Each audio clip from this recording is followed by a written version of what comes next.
Manuel nunca tuvo paciencia para la Navidad. Las luces, los villancicos, las reuniones familiares, todo le resultaba una molestia innecesaria. Pura hipocresía, solía decir. Este año no era diferente. La casa de su hermana estaba decorada con un exceso que lo irritaba, y su sobrino, Dani, no paraba de hablar de Santa Claus. Santa tiene dos listas, tío Manuel, le dijo el niño con ojos brillantes. La buena y la negra. Si te portas mal, te mete en la negra y te lleva con él para siempre. Manuel rápidamente se burló. Esos son tonterías, Dani. Santa ni siquiera existe. Y si existiera, le escribiría para decirle que es un vago gordo y ridículo. La hermana de Manuel lo regañó, pero a él no le importó. De hecho, llevó la broma un paso más allá. Esa noche, mientras Dani dormía, Manuel decidió escribir una carta a Santa. No era una carta cualquiera, estaba llena de insultos y burlas. También incluyó una lista de personas que le desagradaban, como su jefe, su exnovia y algunos vecinos. Terminó la carta con un desafío: si realmente existes, ven a buscarme. Te estaré esperando. Luego la arrojó al buzón con una sonrisa sarcástica. La primera señal de que algo no iba bien llegó esa misma noche.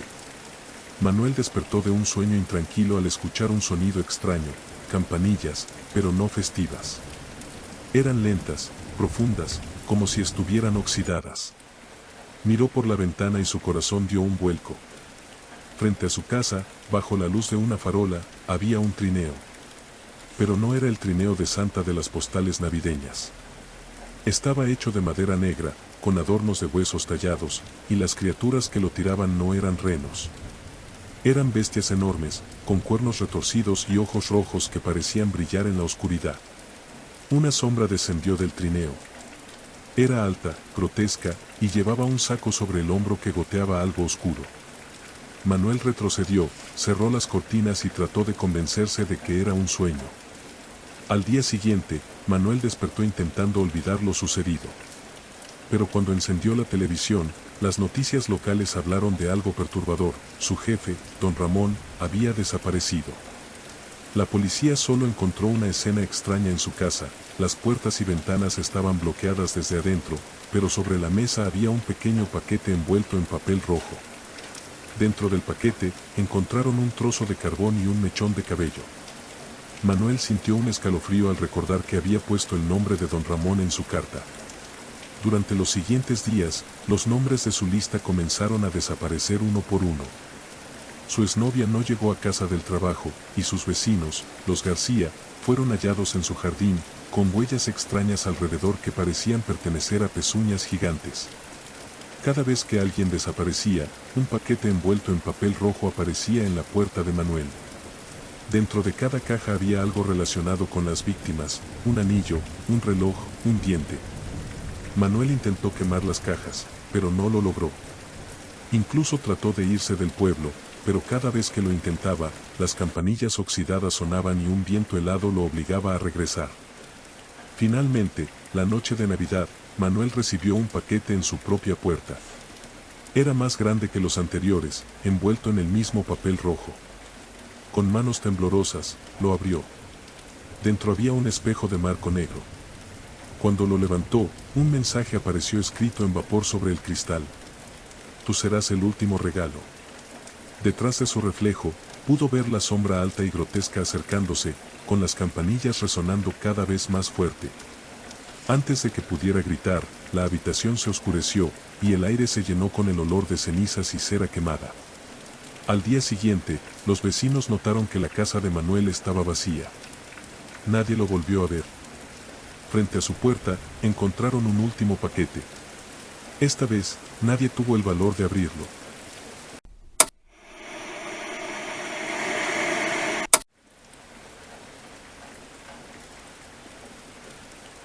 Era la noche del 24 de diciembre, y la familia Guzmán estaba lista para celebrar la Navidad. La casa estaba decorada con luces brillantes, el aroma a ponche llenaba el aire y los regalos se apilaban bajo el árbol. Sin embargo, un paquete inesperado se robó la atención de todos. El regalo estaba frente a la puerta principal cuando Julián regresó de sacar la basura. Era un paquete grande, envuelto en papel rojo oscuro y atado con un lazo negro. No tenía remitente, pero había una nota escrita con tinta dorada que decía, ábranlo a medianoche. Sofía, su esposa, frunció el ceño al verlo. ¿Esto es de alguien que conocemos?, preguntó. Julián se encogió de hombros. Nadie tenía idea de quién podría haberlo enviado. A pesar de las dudas, decidieron seguir las instrucciones. La intriga era demasiado grande. Cuando el reloj marcó las 12, la familia se reunió alrededor del regalo. Tomás, el hijo menor, estaba impaciente. Camila, la hija mayor, miraba su teléfono con desinterés, aunque una chispa de curiosidad brillaba en sus ojos. Sofía y Julián intercambiaron miradas nerviosas antes de quitar el lazo negro y abrir la caja. Dentro había un objeto extraño, un globo de nieve. La escena en su interior era peculiar, mostrando una pequeña casa rodeada de árboles, con luces parpadeantes que parecían moverse por su cuenta. Al moverlo, en lugar del típico sonido de campanas, se escuchaba un leve susurro, como si alguien hablara desde dentro. No es gran cosa, dijo Julián, tratando de disimular su decepción. Pero Sofía no podía apartar la vista. Había algo en ese globo que le resultaba perturbador. Esa noche, cada miembro de la familia comenzó a experimentar algo distinto. Sofía se despertó a las 3 de la mañana con el sonido de risa infantil. Fue al cuarto de Tomás, pero él dormía profundamente. Mientras regresaba a su habitación, pasó frente a un espejo y vio algo que la hizo congelarse, la figura de una joven que la miraba con ojos acusadores. Era su hermana Clara, muerta hace más de 20 años. Sofía trató de convencerse de que era su imaginación, pero al girar la cabeza, escuchó un susurro, «Tú me empujaste». Julián, por su parte, despertó al sentir un peso en su pecho. Abrió los ojos y vio a un niño pequeño sentado sobre él, mirándolo con tristeza. Al parpadear, el niño desapareció, pero sobre la mesa de noche había una fotografía que no estaba antes, él, abrazando a una mujer desconocida con un bebé en brazos. La imagen estaba rota por la mitad. Camila comenzó a recibir mensajes en su teléfono. Eran de un número bloqueado, pero los textos decían cosas como, «¿Recuerdas lo que me hiciste? Y nunca serás perfecta». Al revisar las redes sociales, se percató de que alguien había publicado fotos de las notas crueles que ella solía dejar en el casillero de una compañera de clase. Una nota decía, «Nadie te extrañará». Camila comenzó a llorar, pero entonces escuchó una voz susurrar desde el globo de nieve, «Mírame». Cuando lo hizo, vio la cara de su antigua compañera, con los ojos llenos de odio. Tomás estaba fascinado con el globo. Durante el día, lo había llevado a su habitación y no dejaba de observarlo. Esa noche, soñó que un conejo herido lo miraba desde el suelo. Su instinto fue levantar una piedra y aplastarlo. Pero al despertar, descubrió que sus manos estaban manchadas de sangre, y el globo mostraba una versión distorsionada de él mismo, sonriente, con ojos completamente negros. Al día siguiente, la familia evitó hablar de lo sucedido. Pero el globo de nieve estaba en la mesa del comedor, más brillante que nunca. Julián intentó tirarlo, pero siempre reaparecía en el mismo lugar. La tensión creció hasta que Sofía explotó. «Esto es culpa de todos nosotros. Este regalo vino a castigarnos por lo que hemos hecho». Julián negó con la cabeza, pero Camila comenzó a llorar y confesó lo que había hecho a su compañera. Tomás admitió su crueldad con los animales. Julián no tuvo más remedio que revelar su infidelidad y la existencia de su hijo ilegítimo. Finalmente, Sofía contó lo que había sucedido con su hermana Clara. El globo comenzó a emitir un brillo cegador. En su interior, la pequeña casa explotó en llamas, y las figuras de la familia Guzmán aparecieron atrapadas en la nieve, gritando sin sonido. A la mañana siguiente, los vecinos encontraron la casa vacía. No había rastros de la familia, solo el globo de nieve en la mesa del comedor. Ahora mostraba una escena distinta, la casa de los Guzmán, con luces parpadeantes y figuras diminutas atrapadas dentro.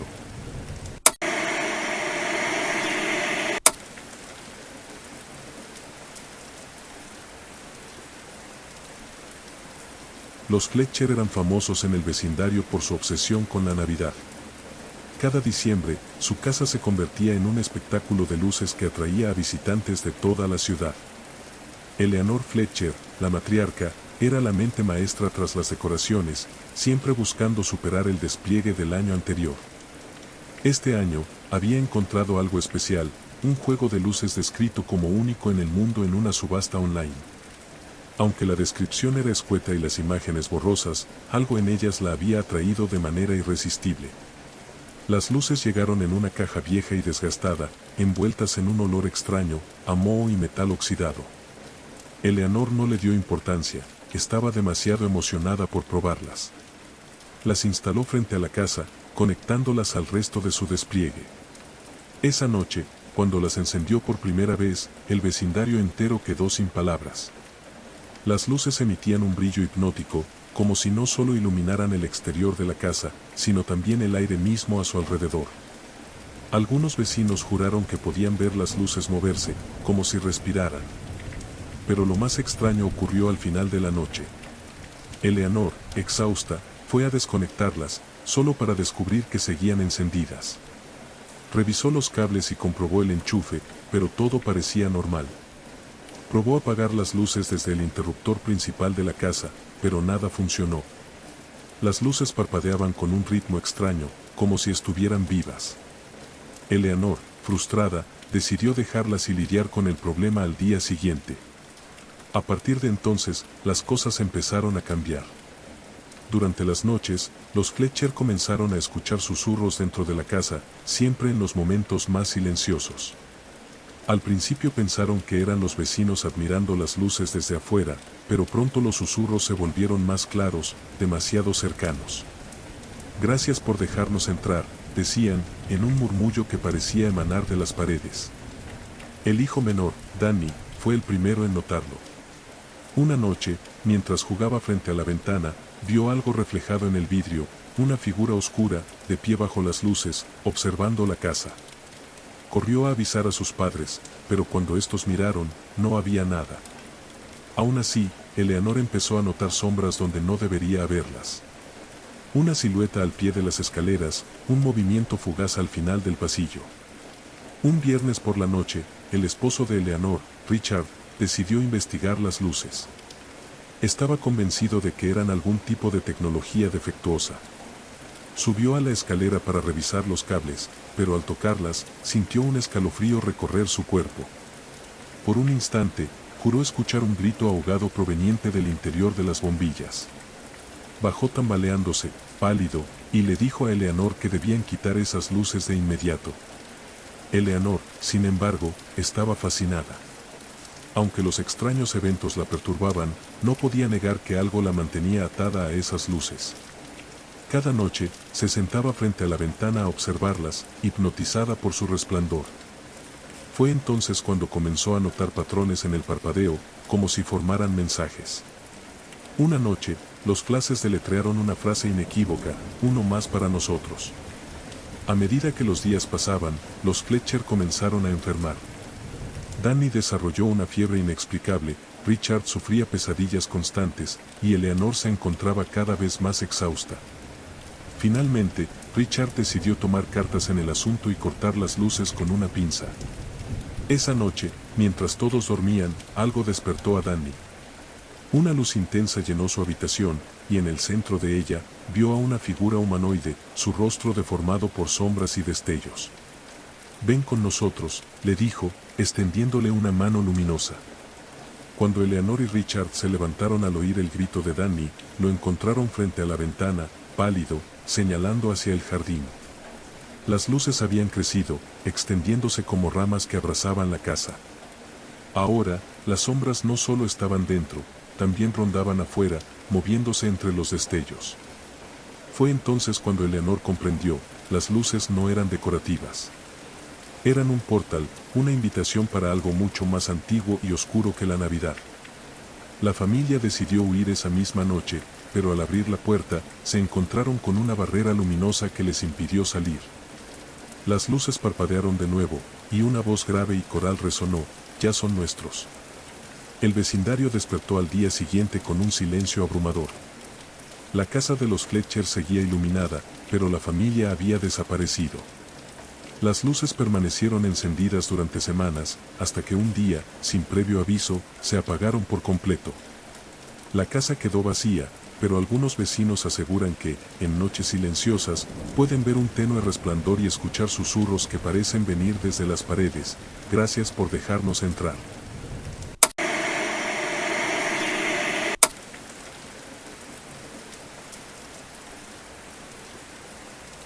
Era una fría noche de diciembre cuando José Miguel, el director del coro del pequeño pueblo de San Clemente, descubrió una vieja partitura en el desván de la iglesia. Estaba cubierta de polvo y amarillenta por el tiempo, pero los intrincados dibujos en el borde de las hojas y el título escrito en líneas curvas, Canto de la Noche Eterna, captaron su atención. Pensó que era un villancico olvidado que podría darle un toque especial al tradicional recital navideño. No había indicios de su compositor, pero eso no importaba. Al leerlo, sintió que la música era inquietante, pero hermosa, con armonías inusuales que parecían resonar en su mente mucho después de haber cerrado la partitura. Decidió incorporarlo al programa sin dudarlo. El primer ensayo con los niños comenzó bien. La melodía era compleja, pero los pequeños se adaptaron rápidamente. Sin embargo, a medida que avanzaba la práctica, una sensación de malestar se apoderó de la sala. Ángela, una de las niñas más talentosas, se detuvo a mitad de la canción.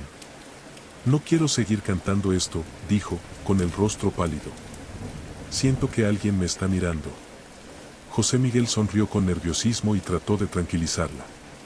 Son los nervios. Es normal con una pieza tan nueva y desafiante. Todo estará bien. Pero esa noche, Ángela tuvo pesadillas. En ellas, figuras altas y delgadas con rostros desfigurados se deslizaban por las calles del pueblo, cantando en un idioma que no entendía. Al día siguiente, se negó a volver al ensayo. Los otros niños comenzaron a experimentar cosas similares. Samuel, uno de los más pequeños, dijo que escuchaba voces cantando fuera de su ventana por las noches. Clara, otra integrante del coro, dijo que había visto sombras moviéndose entre los bancos de la iglesia durante los ensayos. A pesar de las quejas, José Miguel insistió en continuar con la canción. La música siempre genera emociones intensas, eso es lo que la hace especial. El día del recital llegó. La iglesia estaba llena, y las familias esperaban con entusiasmo la presentación. Todo transcurrió con normalidad hasta que llegó el turno del canto de la noche eterna. Los niños comenzaron a cantar, y al principio, las notas llenaron el lugar con una belleza hipnótica. Pero a medida que avanzaban los versos, algo cambió. Las luces comenzaron a parpadear. Las velas se apagaron una por una, como si una brisa invisible recorriera el lugar. Los niños cantaban cada vez más fuerte, pero sus voces no parecían ser las suyas. Había un eco profundo y gutural que acompañaba cada palabra. Los asistentes comenzaron a murmurar, inquietos, pero nadie se atrevía a levantarse. Entonces, Clara dejó de cantar y cayó al suelo, temblando. «Están aquí», los veo, susurró antes de desmayarse. Los niños restantes continuaron cantando, incapaces de detenerse. Sus ojos estaban en blanco, y sus rostros se torcían en expresiones de angustia mientras sus cuerpos seguían entonando la melodía. El caos se desató. Las puertas de la iglesia se cerraron de golpe, atrapando a todos adentro. Las sombras que los niños habían mencionado comenzaron a aparecer entre las bancas. Eran figuras deformes, con extremidades largas y torsos retorcidos. Sus bocas se movían, pero no emitían sonido. En cambio, sus palabras parecían resonar dentro de las mentes de los presentes, llenándolas de un terror indescriptible. José Miguel intentó detener la música, pero era como si su cuerpo estuviera paralizado. Solo podía mirar mientras las sombras se acercaban al altar, donde los niños seguían cantando. Una de las figuras extendió una mano hacia Samuel, quien gritó antes de desaparecer en el aire, dejando solo un rastro de ceniza. Uno a uno, los niños fueron tomados por las sombras, mientras el público gritaba y golpeaba las puertas, tratando de escapar. Cuando la última nota del villancico resonó en la iglesia, el silencio cayó como un manto pesado. Cuando finalmente las puertas se abrieron, los habitantes del pueblo encontraron la iglesia vacía. No había ni rastro de los niños ni de José Miguel. En el altar, la vieja partitura yacía abierta, pero las notas habían desaparecido, dejando las páginas completamente en blanco. A partir de esa noche, la iglesia fue abandonada. Algunos dicen que, en las noches más frías de diciembre, es posible escuchar el eco de los niños cantando desde el interior, acompañados por las risas de algo que no es humano.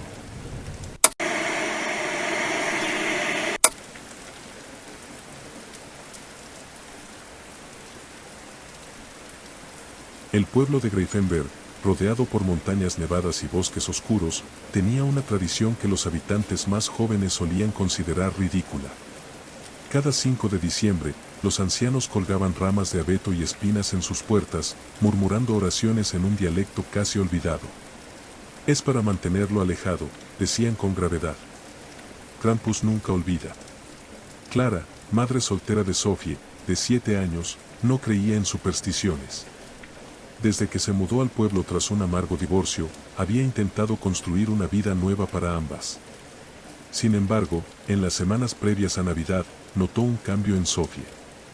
La niña, antes dulce y obediente, comenzó a actuar de manera extraña, mentía, rompía cosas a propósito y se burlaba de otros niños en la escuela. Clara pensó que era una etapa, una forma de lidiar con el cambio.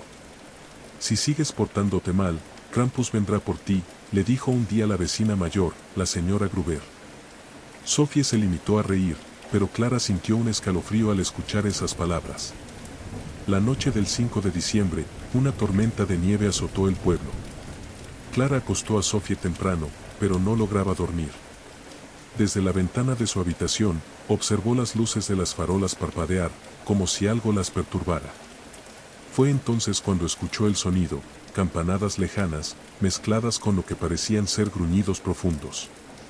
Pensó que eran perros callejeros, pero cuando se levantó para mirar por la ventana, vio algo que la dejó helada. Una figura alta y encorvada se movía entre las sombras de la calle. Llevaba una capa hecha de pieles oscuras y cuernos que se curvaban hacia el cielo. En sus manos, sostenía una cadena pesada que arrastraba por la nieve. Clara retrocedió, asustada, pero no pudo evitar mirar. La figura se detuvo frente a su casa, levantando la cabeza hacia su ventana. Aunque la tormenta dificultaba distinguir detalles, juró ver unos ojos rojos brillando en la oscuridad. Clara corrió a la habitación de Sophie, pero la cama estaba vacía. La ventana estaba abierta, y la nieve entraba en remolinos. En el suelo, unas huellas enormes y retorcidas llevaban hacia el bosque. Clara, desesperada, se puso un abrigo y salió tras ellas. El bosque estaba más oscuro de lo que recordaba. Las campanadas resonaban cada vez más cerca, y, entre los árboles, Clara vio destellos de algo que no parecía humano. Finalmente, llegó a un claro iluminado por una luz antinatural. Ahí estaba el Krampus. Era incluso más aterrador de lo que había imaginado. Su cuerpo era una mezcla de hombre y bestia, con patas de cabra y garras afiladas. A su lado, un saco enorme se retorcía, como si algo dentro intentara escapar. «Devuélveme a mi hija», gritó Clara, tratando de sonar valiente. Krampus la observó en silencio durante un largo momento antes de hablar. Su voz era un rugido profundo que vibraba en el aire. «Tu hija ha sido juzgada. Pero no es ella quien merece el castigo, ¿verdad?». Clara sintió un nudo en el estómago. Sabía a qué se refería. Desde que Sophie había nacido, Clara había cometido errores. La frustración, el cansancio y el dolor del divorcio la habían llevado a gritar, a castigar con dureza, a ignorar los momentos en que Sophie más la necesitaba. Había pensado que mudarse al pueblo solucionaría todo, pero no había enfrentado sus propios demonios. «¿Qué quieres de mí?», preguntó, con la voz quebrada. Krampus sonrió, mostrando unos colmillos afilados. «Una vida por otra. Si quieres que tu hija sea libre, debes entregarte a mí». Clara miró el saco que se movía. Escuchó el llanto de Sophie desde dentro. Sabía que no había otra opción. Dio un paso adelante. «Hazlo. Pero deja que ella regrese». Krampus levantó la cadena y la envolvió alrededor de Clara. El frío la invadió, y su visión se oscureció. Lo último que escuchó fue la voz de Sophie llamándola. A la mañana siguiente, los aldeanos encontraron a Sophie frente a su casa, temblando pero ilesa. Cuando le preguntaron qué había pasado, solo dijo una cosa: mami me salvó. Pero Clara nunca regresó. Algunos dicen que se la llevó Krampus, pero otros creen que ahora es ella quien vigila a los niños del pueblo, asegurándose de que nadie más deba enfrentarse al castigo de la medianoche.